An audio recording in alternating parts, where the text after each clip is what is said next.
Morning friends, आज हम लोग देखेंगे 8 क्लास का पॉलिटी यानी कि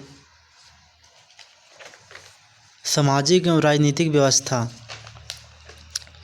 पार्ट थर्ड। तो आप जेपीएससी या एसएससी या किसी का भी तैयारी करते हैं पीसीएस का, तो आपको इससे फ़ायदेमंद होगा क्योंकि बेसिक आपका स्ट्रॉन्ग रहेगा तो आगे चलकर आपको दिक्कत नहीं होगा।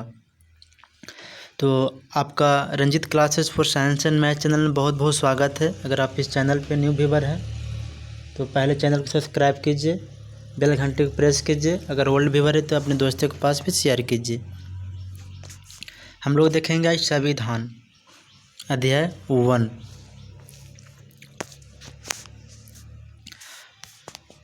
बताता है कि आपने पिछली कक्षा में भारतीय संविधान के निर्माण के बारे में पढ़ा होगा।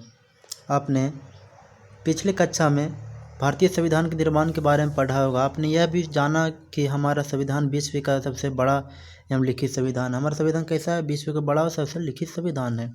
यह कई वर्षों के संघर्ष, आंदोलन और राष्ट्रीय चिंतन का परिणाम है। भारत के राष्ट्रवादी नेताओं ने स्वतंत्रता संघर्ष के दौरान ही भारत के राजनीतिक स्वरूप के बारे में काफ़ी विचार किया था। औपनिवेशिक भारत में अंग्रेजों के बनाए कानून से हर नागरिक त्रस्त था। औपनिवेशिक भारत में अंग्रेजों के ने जो बनाया था कानून, उससे हर एक नागरिक जो था से बहुत काफ़ी त्रस्त परेशान था। अतः स्वतंत्र भारत के संविधान निर्माताओं ने महसूस किया कि इस देश में राष्ट्र का स्वरूप लोकतांत्रिक ही होना चाहिए। औपनिवेशिक नहीं होना चाहिए। कैसा होना चाहिए? लोकतांत्रिक होना चाहिए। इसके बारे में बताया ताकि सरकार में आम लोगों को सहभागिता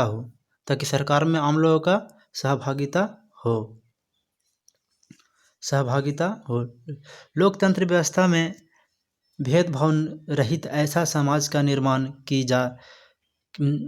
की आशा की जाती है जिसमें हर नागरिक समान हो।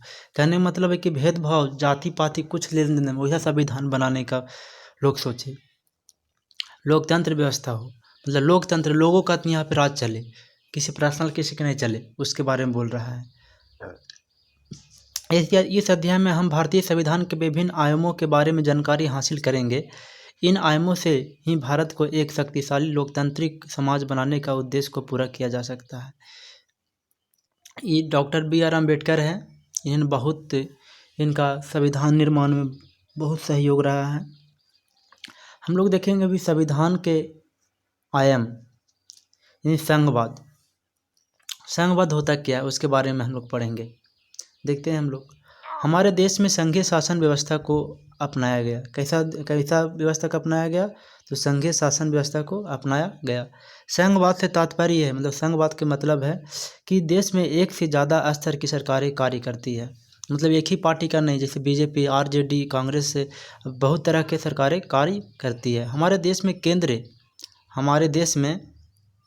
केंद्र, राज्य एवं स्थानीय स्तर पर सरकारें हैं। जैसे केंद्रीय स्तर पर प्रधानमंत्री होते हैं, राज्य स्तर पर मुख्यमंत्री होते हैं और स्थानीय स्तर पर, पंचायत स्तर पर आपका मुखिया होते हैं कि सरकारें। पिछली कक्षा में आपने राज्य सरकार एवं स्थानीय स्तर के सरकार के बारे में अध्ययन किया है। भारत में सभी स्तरों के सरकारों के विभिन्न मुद्दे पर फैसला लेने का स्वतः अधिकार है। मतलब कोई भी मुद्दे पर स्वयं वो फैसला ले सकता है। लेकिन कानून बनाने का अधिकार सिर्फ केंद्र एवं राज्य सरकार को है। अब बताइए कानून कौन बना सकता है? तो सिर्फ राज्य सरकार और केंद्र सरकार और राज्य सरकार बना सकता है, और कोई किसी का औकात नहीं कि कानून बना देगा। ये जिन मुद्दों पर कानून बना सकती है उसके लिए संविधान में 3 सूचियाँ दी गई है। जिस मुद्दे पर कानून बना सकती है उसमें संविधान में कितने सूचियाँ दिए गए हैं? 3। एक है संघ, दूसरा है एक है संघ सूची, एक है संघ सूची, एक है राज्य सूची, एक है समवर्ती सूची। कितने सूचियाँ दी गए हैं संविधान में कानून बनाने के लिए? संघ सूची, राज्य सूची और समवर्ती सूची बारे में दिया गया। संघ सूची में सुरक्षा, वित्त, संचार जैसे राष्ट्रीय महत्व के विषय को रखा गया है। कैसा? सुरक्षा और वित्त, संचार जैसे राष्ट्रीय महत्व के रक्षा के बारे में रखा गया है, जिस पर केंद्र सरकार कानून बनाती है। केंद्र सूची में, संघ सूची में आपका कौन बनाती है? तो केंद्र सरकार बनाती है। कैसा है ये? तो सुरक्षा, वित्त और संचार जैसे राष्ट्रीय महत्व के बारे विषय में बताया गया है, जिस पर केंद्र सरकार कानून बनाती है। राज्य सूची में राज्य से संबंधित विषय जैसे भूमि, कृषि, पुलिस आदि होते हैं। मतलब राज्य सूची में जैसे भूमि हो गया, कृषि हो गया, पुलिस हो गया, इत्यादि के क्षेत्र में इन्होंने राज्य सूची में बनाते, मतलब राज्य स्तर पर ही कानून बनाते हैं आदि बनाते हैं, जिस पर राज्य सरकार कानून बनाती है। जैसे शिक्षा, स्वास्थ्य, पर्यावरण जैसे कुछ ऐसे विषय हैं जिस पर दोनों सरकारें कानून बना सकती है। इन विषयों का समवर्ती सूची के अंतर्गत शामिल किया गया है। इन विषयों के किसके अंतर्गत शामिल किया गया? समवर्ती सूची के। जैसे में कौन कौन? शिक्षा, स्वास्थ्य, पर्यावरण, जैसे भूमि, कृषि, पुलिस, ये सब समवर्ती सूची के अंतर्गत शामिल किया गया है। जब इस सूची के विषयों पर किसी प्रकार का मतभेद होती है तो केंद्र द्वारा बनाया गया कानून के मान्य होता है। जब इस तरह से कोई सूची बनता है, कानून बनता है, कुछ मतभेद होता है, तो जो केंद्र द्वारा जो बनाया गया है कानून, उसको लोग क्या करते हैं? उसी का मानते हैं ज़्यादा। लेकिन कभी कभी किसी राज्य के द्वारा बनाए गए कानून में अगर राष्ट्रपति का हस्ताक्षर हुआ है तो वह कानून उस राज्य में मान्य होगा। जैसे कि कोई राज्य में कोई कानून लागू किया गया है, उस पर राष्ट्रपति साइन कर दिए हैं, तो समझिए कि उस राज्य में वो कानून बन चुका है। भारत के सभी लोगों को इन कानूनों और नीतियों का पालन करना होता है। प्रत्येक के स्तर की सरकारें के लिए आवश्यक संसाधनों की व्यवस्था, संबंधित प्रबंधनों का उल्लेख भी संविधान में किया गया है। कहने का मतलब कि सभी लोगों को कानून और नीतियों के पालन करना होता है। केंद्र सरकार पर, केंद्र लेवल पर अगर बन गया तो सभी को उसको पालन करना है। अब देखते हैं हम लोग संसदीय शासन पद्धति, पार्लियामेंट्री सिस्टम। हमारे देश में संसदीय शासन पद्धति को अपनाया गया। कैसा अपनाया गया? संसदीय शासन पद्धति को अपनाया गया। संसदीय शासन प्रणाली शासन की वह व्यवस्था है जिसमें व्यवस्थापिका तथा कार्यपालिका के बीच से घनिष्ठ एवं सामंजस्यपूर्ण संबंध होता है। जिसमें व्यवस्थापिक, कार्यपालिक और घनिष्ठ सामंजस्यपूर्ण संबंध होता है। कार्यपालिका की शक्ति एक व्यक्ति के हाथों में न होकर मंत्रिमंडल या कैबिनेट में निहित होता है। मतलब कहने का कार्यपालिका की जो शक्ति होता है किसी एक व्यक्ति में नहीं होता है, एक व्यक्ति में नहीं होता है, हाथ में ना होकर, और किस में होता है? तो मंत्रिमंडल और कैबिनेट में निहित होता है। कार्यपालिकाओं की शक्ति, कार्यपालिका को शक्ति विधायक या व्यवस्थापिक से प्राप्त होती है।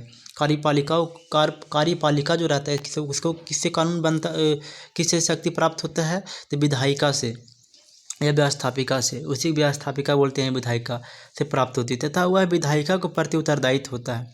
केंद्रीय स्तर पर कार्यपालिका का संवैधानिक अध्यक्ष राष्ट्रपति होता है। केंद्र स्तर पर कार्यपालिका का संवैधानिक अध्यक्ष होता है, कौन होते हैं? राष्ट्रपति होते हैं। लेकिन वास्तविक शक्ति मंत्रिपरिषद के हाथों में होती है। वास्तविक शक्ति किसके हाथों में होती है? मंत्रिपरिषद के शक्ति हाथों में होती है। मंत्रिपरिषद के अध्यक्ष प्रधानमंत्री होती है। बोलता है कि केंद्र स्तर पर कार्यपालिका के संवैधानिक अध्यक्ष राष्ट्रपति होते हैं। संवैधानिक जो कुछ भी बनता है तो उसी के हाथ में रहता है, कानून बनाना है कि नहीं बनाना है, साइन करना है कि नहीं करना है। लेकिन वास्तविक शक्ति जो होता है सो मंत्रिपरिषद के हाथ में होती है। और मंत्रिपरिषद का अध्यक्ष कौन होते हैं? प्रधानमंत्री। वो साइन कर सकता है, लेकिन जो मेन स्ट्रॉन्ग जो डोरी कहने का है, जो लगाम है, सो प्रधानमंत्री के हाथ में होते हैं। लोकसभा में बहुमत प्राप्त दल के नेता को प्रधानमंत्री नियुक्त किया जाता है। इसमें एक क्वेश्चन और बनता है कि प्रधानमंत्री कौन बनेगा? जिसमें लोकसभा में बहुमत दल का नेता को प्रधानमंत्री नियुक्त किया जाता है। जैसे एमपी का फुल फॉर्म होता है मेंबर ऑफ पार्लियामेंट। उसी बारे में पढ़ते हैं हम लोग, पार्लियामेंट्री सिस्टम नियुक्त किया जाता है। नेक्स्ट देखते हैं हम लोग कि प्रधानमंत्री लोकसभा और राज्यसभा का सदस्य होता है। प्रधानमंत्री जो होता है, प्रधानमंत्री लोकसभा और राज्यसभा का सदस्य होता है, हो सकता है। लोकसभा और राज्यसभा का सदस्य हो सकता है। मंत्रिपरिषद लोकसभा के प्रति उत्तरदायित्व होता है। मंत्रिपरिषद किसके उत्तरदायित्व होते हैं? तो लोकसभा के उत्तरदायित्व होते हैं।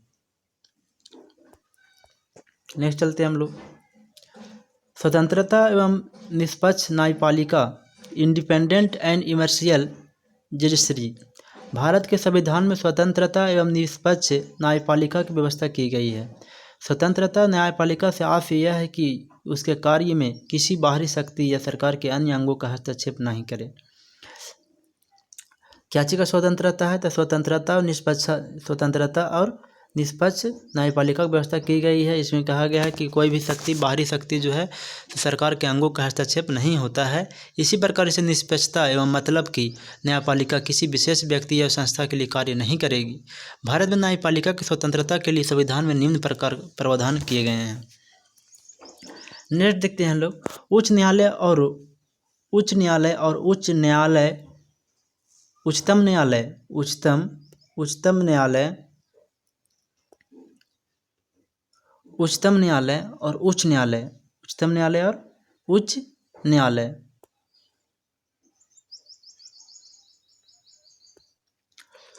न्यायालय और उच्चतम न्यायालय न्यायाधीशों की नियुक्ति राष्ट्रपति करता है। उच्चतम न्यायालय उच्च न्यायालय के न्यायाधीश कौन नियुक्त करते हैं? राष्ट्रपति करते हैं। लेकिन पदमुक्त करने का अधिकार राष्ट्रपति को नहीं है।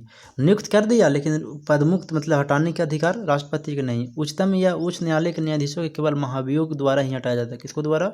महाभियोग, याद रखिएगा, महाभियोग प्रस्ताव करके पारित कर हटा दिया जा सकता है।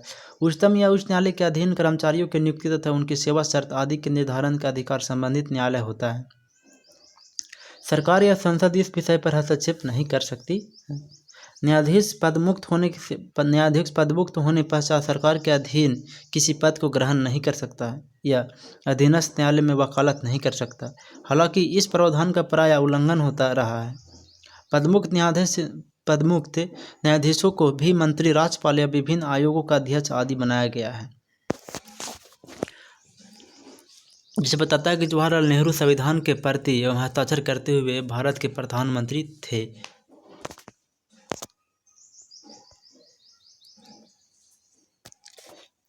नेक्स्ट देखते हैं हम लोग कि न्यायाधीश पदमुक्त होने के पश्चात सरकार के अधीन किसी पद को ग्रहण नहीं कर सकता। मतलब पदमुक्त हो गया तो कोई भी पद नहीं ग्रहण करेगा गवर्नमेंट। अधीनस्थ न्यायालय में वकालत नहीं कर सकता, किसी में वकालत भी नहीं कर सकता। हालांकि इस प्रावधान का प्रायः उल्लंघन भी होता रहा है। पदमुक्त न्यायाधीशों को भी मंत्री या राज्यपाल, विभिन्न आयोगों का अध्यक्ष आदि बनाया गया है। जी, न्यायाधीशों व अन्य कर्मचारियों के वेतन संचित निधि से दिए जाते हैं। किस निधि से? संचित निधि से दिए जाते हैं। न्यायाधीशों कर्मचारियों को जो वेतन दिए जाते हैं संचित निधि से। लेकिन संसद के इस विषय पर मतदान नहीं कर सकती और संसद इस विषय पर मतदान नहीं कर सकती। नेक्स्ट देखते हैं मौलिक अधिकार, फंडामेंटल राइट्स। मौलिक अधिकार के बारे में क्या बताता है? समाज में व्यक्तित्व के विकास के लिए प्रदत्त व्यवस्था का उसका अधिकार कहा जाता है। मतलब समाज में जो ही व्यवस्था किया गया है उसको अधिकार कहा गया कि मेरा अधिकार है। जैसे खेत ज़मीन किसी का नहीं दे रहा है तो मेरा अधिकार है लेना, भाई बहन बंटवारा हो रहा है तो भी हमें अधिकार है। तो इस तरह से तो मौलिक अधिकार फंडामेंटल राइट्स के अंतर्गत आता है। संविधान व्यक्तियों का लिखित रूप से अधिकार प्रदान करता है तथा उसे सुरक्षा के लिए व्यवस्था करता है। भारत के संविधान यहाँ के लोगों के कुछ मौलिक अधिकार देता है। मौलिक अधिकार को संविधान का अंतरात्मा कहा जाता है। देखो मेन क्वेश्चन यहाँ पे है कि मौलिक अधिकार संविधान के क्या कहा जाता है? अंतरात्मा कहा जाता है। संविधान के भाग 3 में अनुच्छेद 12 से 30 तक और 32 से 35 तक के मौलिक अधिकार का वर्णन किया गया है। कब से कब किया गया है? अंतरात्मा कहा है इसमें संविधान में। और ये भाग 3 में 12 से 30 तक और 32 से 35 तक मौलिक अधिकार का वर्णन किया गया। मौलिक अधिकार व्यक्ति की विकास में सहायक होते हैं। यह देश के सभी नागरिकों को सरकार के मनमानी और निरंकुशता से बचाते हैं। शुरू में संविधान को 7 मौलिक अधिकारों में शामिल किया गया था। कितने मौलिक अधिकारों में? 7 मौलिक अधिकारों में शामिल किया गया था। लेकिन बाद में संपत्ति के अधिकार को हटा दिया गया। बाद में किसको हटा दिया? संपत्ति के अधिकार को हटा दिया गया। वर्तमान में 6 मौलिक अधिकार। कितने मौलिक अधिकार है अभी? 6 मौलिक अधिकार है। अगर किसी व्यक्ति को लगता है कि उसके अधिकारों का हनन हो रहा है तो वह इससे बचने के लिए न्यायालय में शरण में जा सकता है। जी, हनन हो रहा है तो न्यायालय में शरण मतलब कहने के न्यायालय में वो अपना न्यायालय के शरण में जा सकता है। मतलब केस मुकदमा कर सकता है, न्यायालय से गुहार लगा सकता है, उसके बारे में बोल रहा है। तो पहले 7 था, अब 6 बचा। और मौलिक अधिकार को संविधान का आत्मा कहा जाता है। अनुच्छेद 3 से अनुच्छेद भाग 3 में अनुच्छेद 12 से 30 तक और 32 से 35 तक मौलिक अधिकारों का वर्णन है। तो क्लियर हो गया। नेक्स्ट देखते हैं अब हम लोग। हाँ, एक और देखते हैं यहाँ पे कि संपत्ति के अधिकार 1978 में 44वां संविधान संशोधन को द्वारा हटाया गया। कब कैसे हटाया गया था? 44वां संविधान संशोधन के बारे में हटाया गया था। नेक्स्ट देखते हैं हम लोग, भारतीय संविधान द्वारा नागरिकों का प्रदत्त प्रमुख मौलिक अधिकार, समानता का अधिकार। आज हम लोग पढ़ेंगे कि समानता का अधिकार क्या होता है। समानता का अधिकार के बारे में समझेंगे। आप देख रहे हैं Ranjit classes for science and math channel को। आप अगर न्यू व्यूअर है तो पहले सब्सक्राइब करें और शेयर करें और दोस्तों के पास भी अपना शेयर करें। कानून की नज़र में सभी लोग, इसका मतलब है कि सभी लोग देश का कानून का एक समान सुरक्षा प्रदान करेगा। समानता का अधिकार मतलब कि सभी लोग देश का कानून का समान सुरक्षा प्रदान करेगा। इसी अधिकार में यह भी कहा गया है कि धर्म, जाति, लिंग आधार पर किसी भी नागरिक को भेदभाव नहीं किया जा सकता है। समानता का अधिकार में कहा गया है कि धर्म, जाति और लिंग पर भेदभाव नहीं किया जा सकता है। किसी व्यक्ति को खेल के मैदान, होटल, दुकान इत्यादि सार्वजनिक स्थानों पर जाने से नहीं रोका जा सकता है। कोई व्यक्ति को किसी के व्यक्ति को मैदान में, होटल में या दुकान पर या सार्वजनिक स्थानों पर जाने से नहीं रोक सकता है। राज्य देश का हर नागरिक को सरकारी नौकरी के लिए अवसर प्रदान करेगा। राज्य हर एक नागरिक के लिए सरकारी नौकरी के लिए अवसर प्रदान करेगा। तो ये समानता का अधिकार होना, समान अधिकार। समानता का अधिकार मतलब समान अधिकार सभी का। नेक्स्ट देखते हैं स्वतंत्रता का अधिकार। स्वतंत्रता का अधिकार क्या कहता है? इसके अंतर्गत देश के नागरिकों का अभिव्यक्ति और भाषण, शांतिपूर्ण सभा करने या संगठन बनाने, देश के किसी भी भाग में आने जाने का, रहने तथा कोई भी व्यवसाय कारोबार करने का अधिकार प्रदान किया गया है। जैसे प्रेस, मीडिया, झंडा उत्तोलन, प्रेस, मीडिया, झंडा उत्तोलन,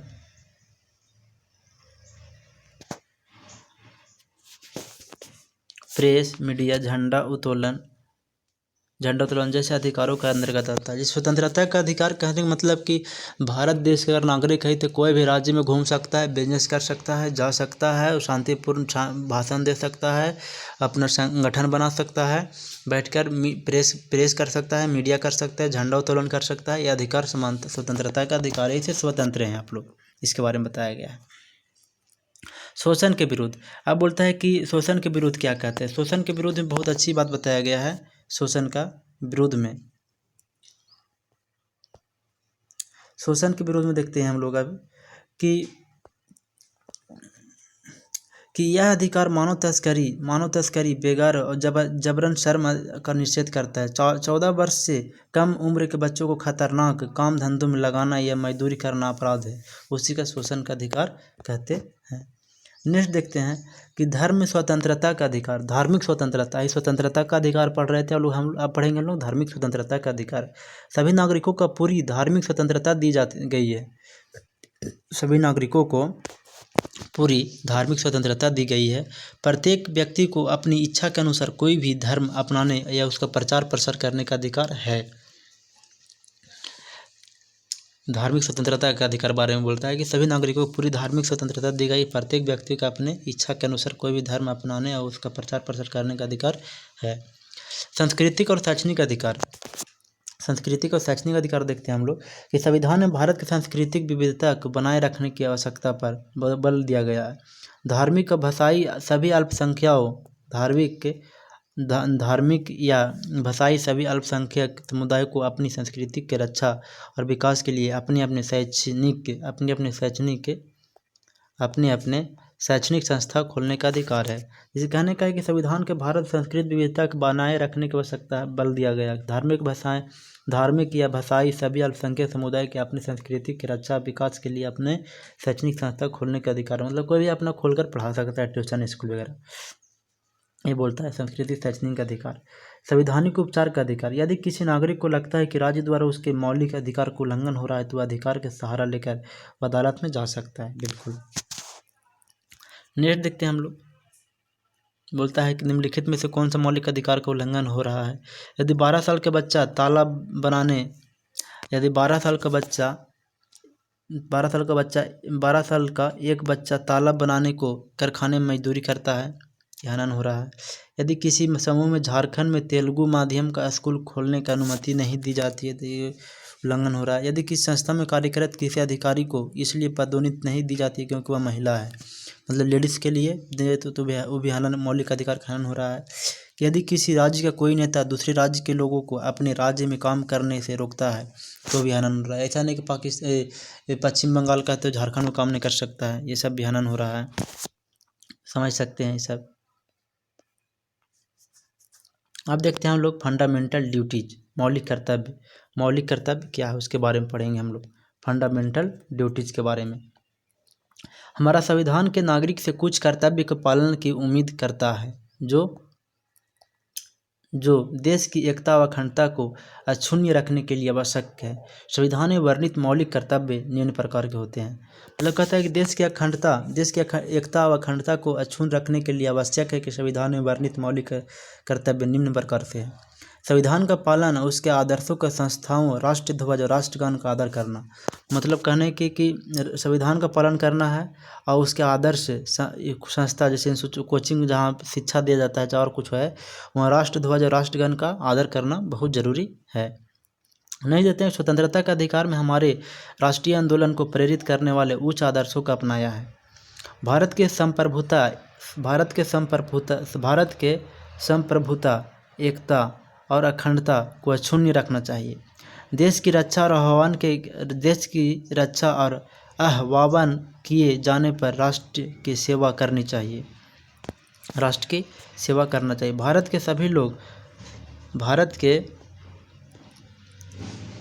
के सभी लोग समरसता नया वर्ड है, आप लोग के सुनने में थोड़ा सा अजीब सा लगेगा लेकिन बहुत अच्छा टॉपिक है। समरसता और समान भ्रातृत्व की भावना का निर्माण तथा महिलाओं के सम्मान के ठेस पहुंचाने वाले प्रथाओं का त्याग करना चाहिए। मतलब समरसता मतलब होता है समान अधिकार देना, और किसी महिला को या फिर ये ऐसा नहीं कि कोई ठेस पहुंचावे या फिर और कुछ करे, ऐसा प्रथाओं का त्याग करना चाहिए। कोई प्रथा ऐसा है जिससे हम समाज में प्रॉब्लम होता है तो उसको हटा देना चाहिए। सामाजिक संस्कृति को, गौरवशाली परंपराओं के महत्व को समझना, उसका परीक्षण करना जरूरी है। मतलब जो सामाजिक सांस्कृतिक और गौरवशाली परंपराओं के महत्व को समझना और उनका परीक्षण करना बहुत जरूरी है। प्राकृतिक पर्यावरण, जिसके अंतर्गत वन, झील, नदी, वन जीव की रक्षा एवं उसका संवर्धन करना चाहिए। मतलब प्राकृतिक पर्यावरण जैसे नदी आ गया, झील आ गया, पहाड़ आ गया, वन आ गया, ये सब जंगल आ गया, ये सब की रक्षा करना हम लोग का दायित्व बनता है। वैज्ञानिक दृष्टि से मानववाद और ज्ञान अर्जन सुधार की भावना का विकास करना चाहिए। मानवतावाद, ज्ञान अर्जन तथा सुधार की भावना का विकास करना चाहिए। सार्वजनिक संपत्ति को सुरक्षित रखना चाहिए। व्यक्तित्व और सामूहिक गतिविधियों को सभी क्षेत्रों में उत्कर्ष की ओर बढ़ने का सतत प्रयास करना चाहिए, जिससे राष्ट्र निरंतर विकास उपलब्धि को नई ऊंचाई की ओर बढ़ सके। माता पिता या संरक्षक को 6 वर्ष से 14 वर्ष की आयु के अपने बालक या प्रतिपल्य को शिक्षा का अवसर प्रदान करना चाहिए। ये सब आपका था मौलिक कर्तव्य, फंडामेंटल ड्यूटीज। अब देखते हैं हम लोग कि शिक्षा का अधिकार और मौलिक अधिकार क्या है। तो बताता है ये कि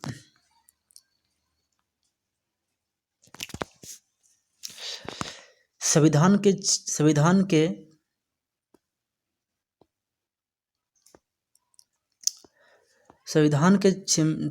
86वें संशोधन संविधान 2002 के द्वारा अनुच्छेद 21 के क को अतः स्थापित करके एक नया मूल अधिकार बनाया गया है।